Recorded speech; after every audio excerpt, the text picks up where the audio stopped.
everyone. Welcome to Teach Better Today morning show, where the Teach Better team gets to join you live every single morning, Monday through Friday at 7 a.m. Eastern. My name is Ray Hewer, and I'm so excited to be a part of your daily routine here with the Teach Better team. We have a very, very active member of our Teach Better family with a whole lot to celebrate here in 2024. So as we dive in, feel free to grab your coffee, your smoothie, your tea, whatever it is. And we have a lot in store. So stick with us, especially if you're somebody eager to learn about how to write blogs efficiently, how to use technology efficiently, how to write books efficiently. The list goes on and on. We'll be right back.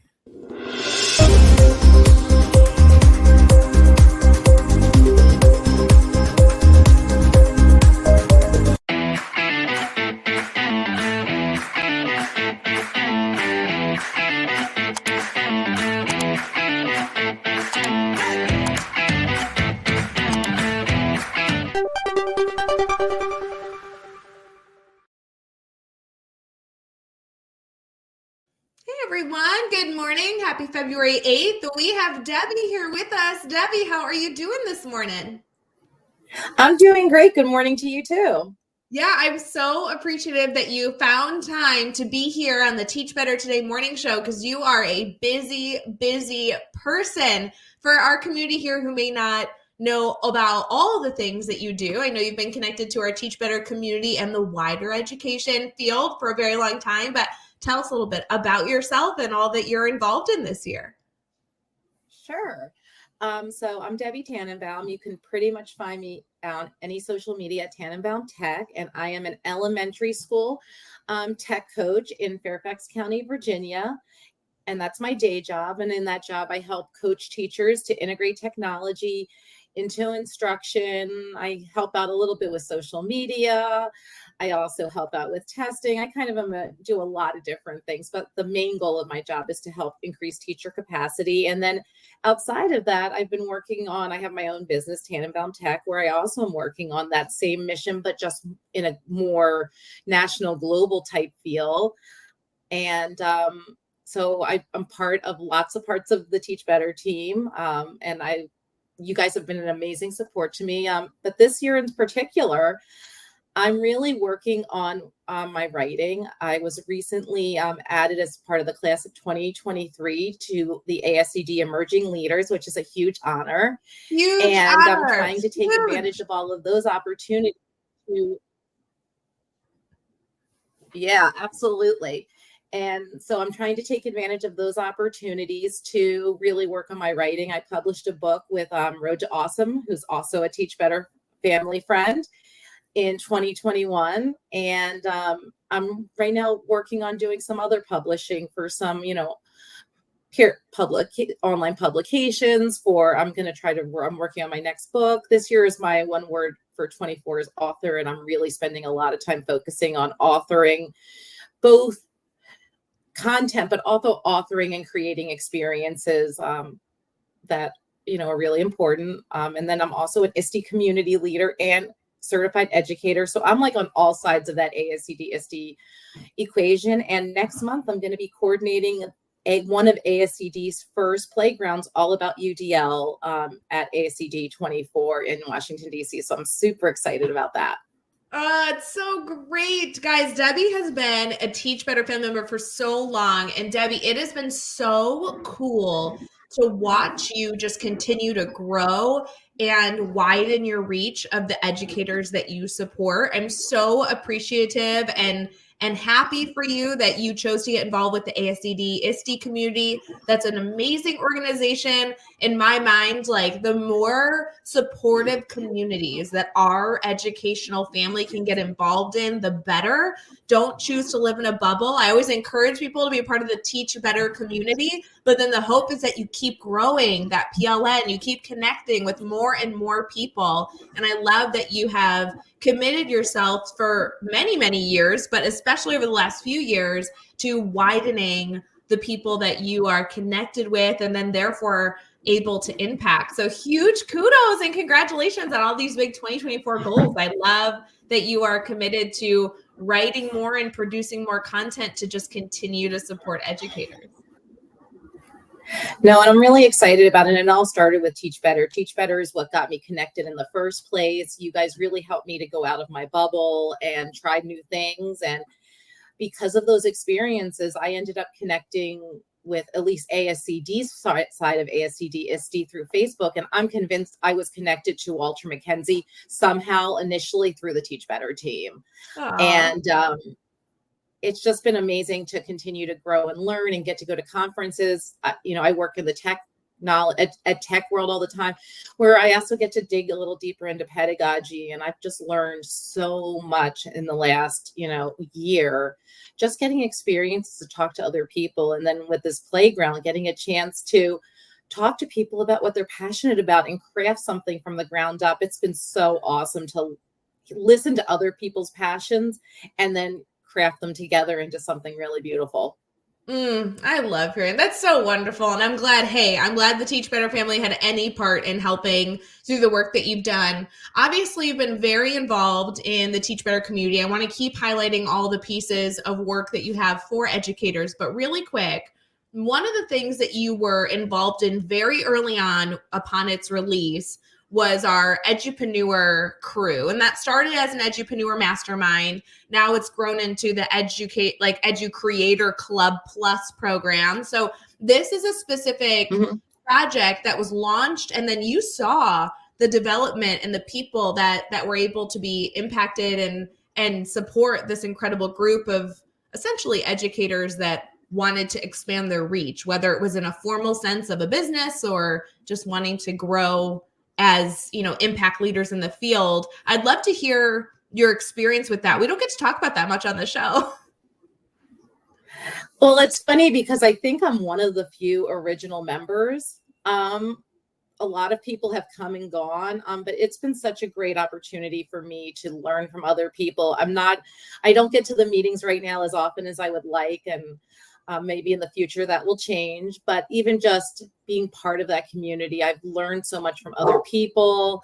I've gotten the chance to, really sit down and do some business planning, working with Jeff. And, last year I was working on a blog series. I wasn't really sure what to do with it. I thought maybe it was my next book, and being able to bring that to that group and get their feedback and talk to them about ways that I could use something like that has been really wonderful. And I've met so many amazing people through that. And getting to build those relationships has just been, phenomenal. I really believe that I wouldn't be where I am now if it wasn't for that group just supporting me. And, sometimes as you continue to expand your network, that, you can still hold on to the people who you started with, but you can also build on. And I really feel like being part of the Edupreneur Mastermind has enabled me to build on and take risks that I might not have taken otherwise.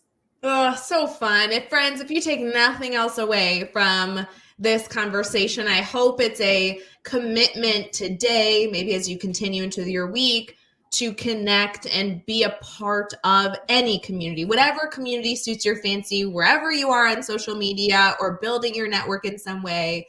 Commit to having and building a support system that not only allows you to celebrate the wonderful things that you're doing, but also challenges you to find the next thing as well when you're finished with your initial goals and dreams. So we'll be right back. We're going to head into our team talk and dive into Debbie's support even further. Stick with us.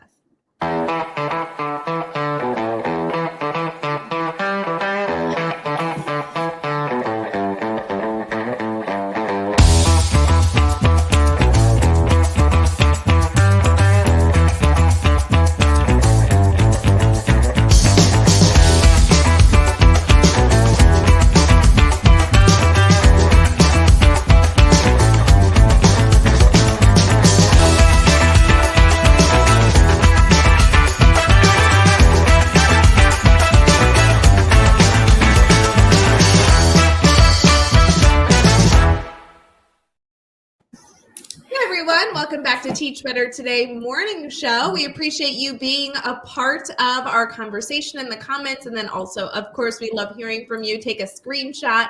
Let us know where you're watching from, and we'd love to connect with you on social. Debbie, you are very connected on social media, and we will be sharing how our community here can stay connected to you at the end of the show in case they're having any issues. But first, I want to talk about your big passions. Obviously, you are extremely supportive in the tech world of education, but if you were to reflect on something you find yourself sharing frequently these days, right? We're headed into 2024, it's February. What are teachers eager and hungry for that you've been able to provide support in? I think one of the biggest things I've been noticing is the work I do about working with our youngest learners. In an age right now where AI is such a big part of society, you hear a lot of what students shouldn't do and what they can't do and how we need to protect them. And that is important. But we also need to make sure we're preparing our students for what they're going to need for the future. And I spend a lot of time talking about how to really promote that creation over consumption with our youngest learners. It's something I'm super passionate about. When I first started doing this work, I couldn't find a lot out there. And if I did, it was things like, oh, put them on Go Noodle. Well, that's not creation. And so I'm really, really, really passionate about that. And that's something that I've been finding I'm sharing more and more often. And the other thing that's been popping up more and more is I do a lot with technology and math. And we've been talking a lot, at least in my state of Virginia, about really trying to have authentic math tasks and really trying to promote student discourse in general. And I know other states are doing the same. And I've really been promoting tools that really promote that discourse and the interaction between students. And I'm really excited to have more people, showing interest in math and technology, because a lot of times when they think of math and technology, they're like, oh, just put them on Dreambox or just put them on ST Math. And we're looking at tools that are much more interactive. And then I guess the other thing that I feel like people are asking a lot about is how to empower student voice. I've been talking a lot about universal design for learning, really talking about, especially with tech, how can we use technology to provide access for all of our students? I think those are the three big ones that I talk the most about. But my goal, no matter what it is I'm talking about, is to really help educators and their students learn how to amplify learning using a technology and not just using tech for tech's sake. Oh, it's such a good reminder as we head into February, which I always consider to be a really hard month. I always put October and February kind of in the same bucket for whatever reason. And I think the reminder that technology must be used as an opportunity to enhance learning versus just replace something else is a great reminder. As we head into our morning, something that I really value here in the Teach Better Today morning show is being able to give challenges to our community, really, really tactile or strategic things that they can physically do or keep at the top of their mind to challenge them to be a little better. Obviously, technology is such a wide subject here, and we're dealing with, viewers in our Teach Better family that are anywhere from K-12 educators, they're K-12 leaders. We have higher ed community members, a part of our crew here. What is a strategy or something that we can challenge our community here with that you think really can enhance the February that we have ahead?